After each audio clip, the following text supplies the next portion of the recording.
What's going on, guys? Ida here. Today we are doing another episode of the 10-10 challenge, and as you can see, Origi is injured, and I'm going to see if maybe we're lucky and we get a injury card. We've got all injuries, but not a specific foot one, so I'm just going to use an all injuries one so that we keep Origi, because I don't really want to change the team too much, because we don't have a player that could work Spanish striker or German striker apart from obviously Aspas, but then we'd need a Spanish player or La Liga player for the right midfield. So I'm going to leave as is, and we'll see how we go, because we did quite well in the last game apart from the defending towards the end, but hopefully we can do something about this. And also, I think I'm an idiot because I didn't have a manager. Let's put Sampaoli in because he's La Liga, and we've got a couple of Liga players, so it will help them too. Okay, right. I will meet you in the game. Okay, this is this guy's team. He's got a full Premier League team, but he doesn't actually have like the strongest of players. He's got Butland, Klein, Smalling. I think that's Prodel. He's got Cresswell. He's got, is that Højbjerg? He's got Gradle, Faguli, Joe Allen, Dele Alli, and Andre Gray. So full Premier League team. It's not too bad. And also, if you see in the background there, that is the stadium I've decided to pick for at least this game. I'll see if I like it or not. I mean, obviously the stadium doesn't do too much to the actual gameplay, but it will hopefully be better than the dead stadium I've had for the last few games where I've played at home, because I didn't really realise how dead the stadium was. And if you recognise the stadium, nice passing play from the team there. That was just sort of pushing buttons and hoping it would connect to the pass there. Especially this one here, I wasn't sure that would work. I thought it was going to go back to Origi or something. But nice pass anyway. But this stadium, if you do recognise it, if you don't, it is BC Place in Vancouver. So Vancouver Whitecaps play there in the MLS. And it's a pretty nice stadium. It's mainly for their Canadian football team, which is basically American football with slightly different rules. But it's sort of like the difference between rugby union and rugby league as well, in terms of the differences between the two sort of codes of that style of, in air quotes, football. But they make the stadium different sizes for different events, and that's Aspas 2-0, 7 minutes in. We might get a rage quit, but above where that tier is at the back there, where it's got whitecapsfc.com in the top, basically there's a little sort of ring of felty sort of covering that they bring down for the top tier of the stadium, because they don't use it in the football games. For the Canadian football team, they use obviously the whole stadium, and so what they do, they raise the like felty canvassy bit back up, and so it means that the whole stadium can be used. And so I guess it's just to shield the sort of, maybe it's to make it look better and give a different feel of atmosphere, but I think it's also for sort of the TV cameras, because it makes it look like their stadium's full.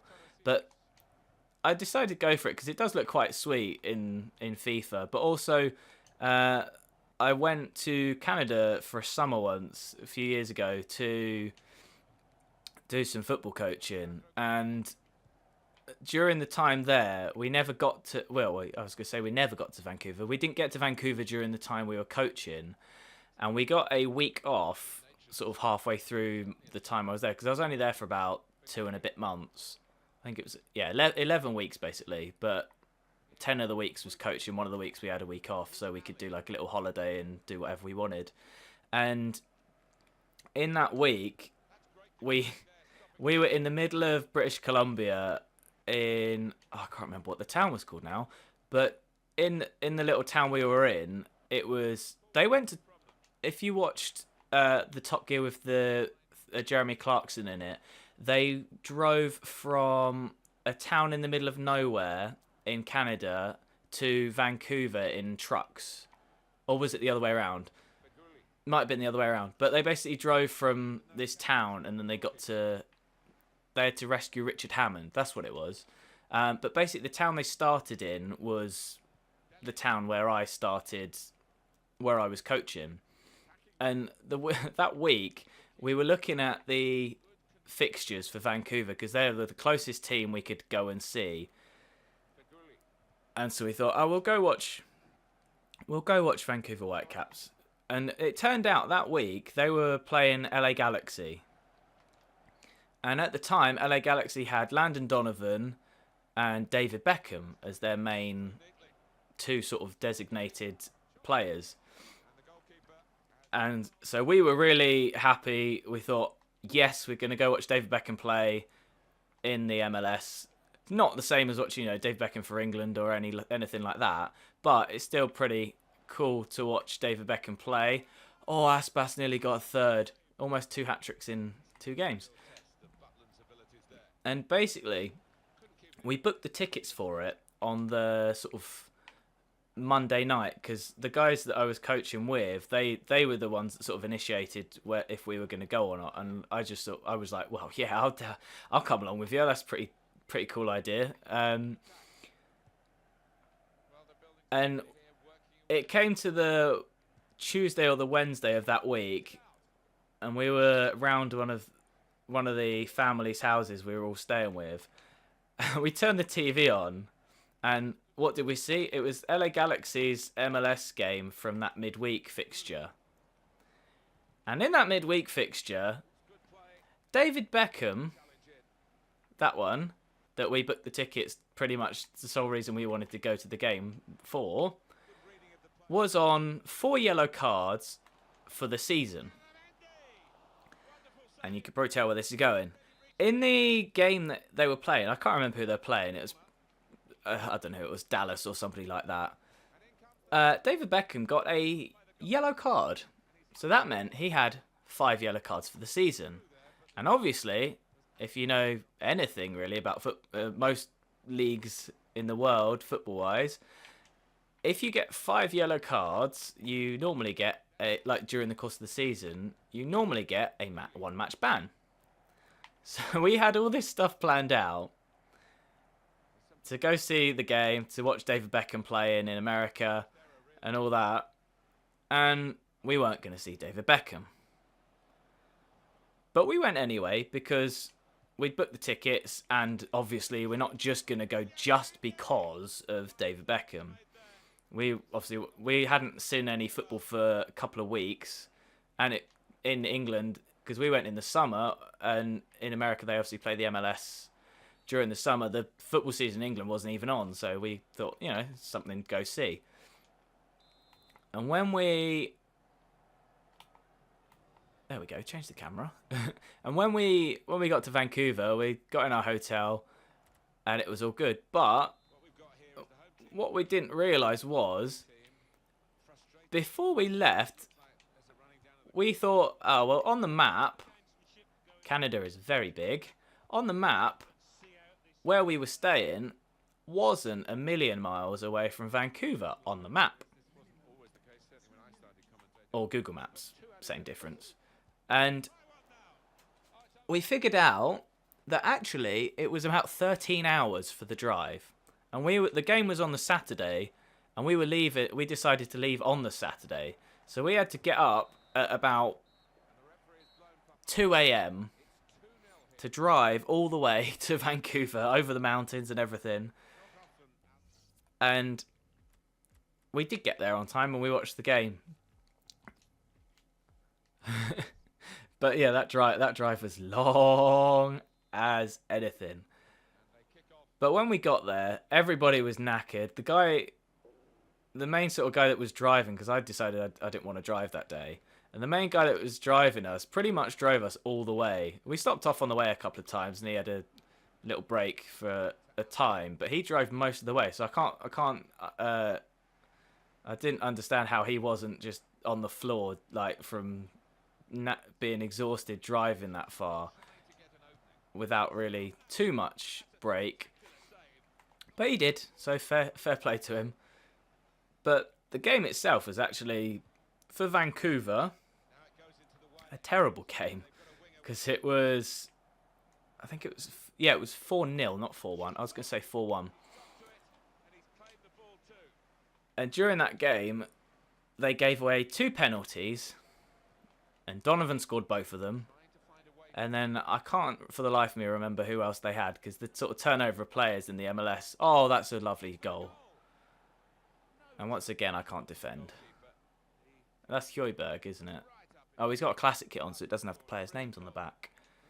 And obviously, because this is FIFA 17, it doesn't come up at the bottom of the screen who scored either, until now. And that was Højbjerg. But one of the oddest things that I'd never seen at a game before, because whenever I've been to see a game, it's either been a non-league game where they don't water the pitch at half-time, so there's no provision. Okay, oh, the internet, please don't mess me about.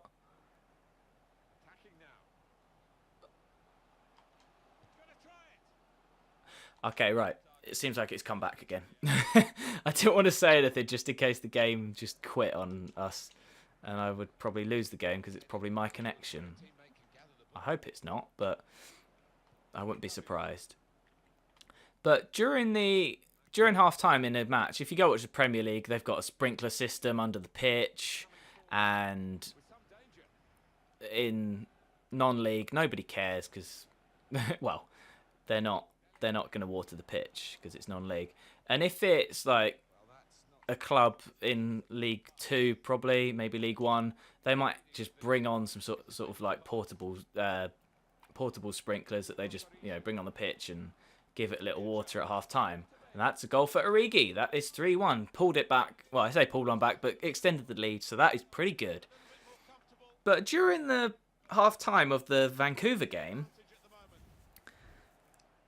they had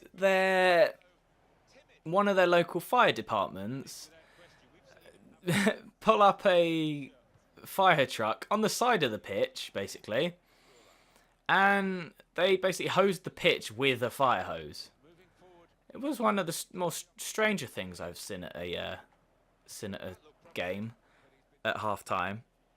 Although saying that, you see sort of like raffles and crap penalty shootouts and things like that, and dancing mascots on the pitch. So I guess something different, and they needed the pitch watered. So I guess it's not too different, but it was a bit weird at the time. We weren't expecting them to just bring on a big hose and water the pitch down. That was a weird part of their sort of Whitehawks, Vancouver Whitecaps history, because it was when the time in between where they played at, they weren't in the MLS, and then they moved into the MLS, and they were doing up BC Place. This was a couple of years ago, but they were doing up BC Place into the nice new stadium it's looking like now, and that is a fantastic finish from Origi. And let's do the Robbie Keane celebration. But it was when they didn't really have a stadium. It was like this temporary stadium sort of on the outskirts of Vancouver. So it was all temporary seating, and they had this 3G sort of temporary pitch that they'd set up for it. It wasn't temporary as in like rubbishly, shittily built and all that. It was, properly built. They wouldn't let them play on it in the MLS if it was terrible. But yeah, it worked for them. But it was a weird stadium. Luckily, it was in the summer, and the pitch was really the weather was really nice, and it meant for a great day, even if it was knackering. But that trip was pretty cool because we only spent 2 days. Oh, nearly danced past him. We only had 2 days in Vancouver that we were actually staying there for, because we hadn't saved too much money up from the times we were working out there, and so for the week off we didn't have a crap ton of money to spend on hotels and stuff during the week. So what we did instead, there's a ski resort in British Columbia called Banff, or the town. It's a town, but it's also a ski resort, and so we decided we'd go there instead. And there was pretty much, I think, maybe 30 of like British and Irish football coaches staying in this one little hostel, and that week was pretty awesome because it was in the mountains. Aspas, there we are, dispatched with aplomb. And another hat-trick for Aspas. But yeah, because it was in the mountains, you got all these amazing views, all these mountain lakes and rivers that were like clear, ice blue water, and the view just out the back of a hostel window. Like most people, when you think of a hostel, you think of like some shitty little hovel in Amsterdam or somewhere where people are just full of drugs and alcohol, and you don't really think much of it because it's a hostel. But this place was a nice sort of wooden cabin-y sort of place, typical sort of Canadian style building on the outside of I was gonna say Vancouver. Then on the outside of Banff. Jesus. And so we got this view of the town, and you got this massive mountain in the background. And one of the weird things is there's the shop called the Body Shop. It's all over the place, but I think it's either headquarters or where it started in the world was in Brighton, which I don't live too far away from in England. And I wasn't expecting to see the Body Shop just in this random town that, it's not too random, I guess, but this random town in the middle of Canada that has the Body Shop. And I smelt it before I saw it. If you've ever been to one, you know what I mean. It's just like you smell it and then you see it. That's got to be a yellow card. That has to be a yellow card. At least.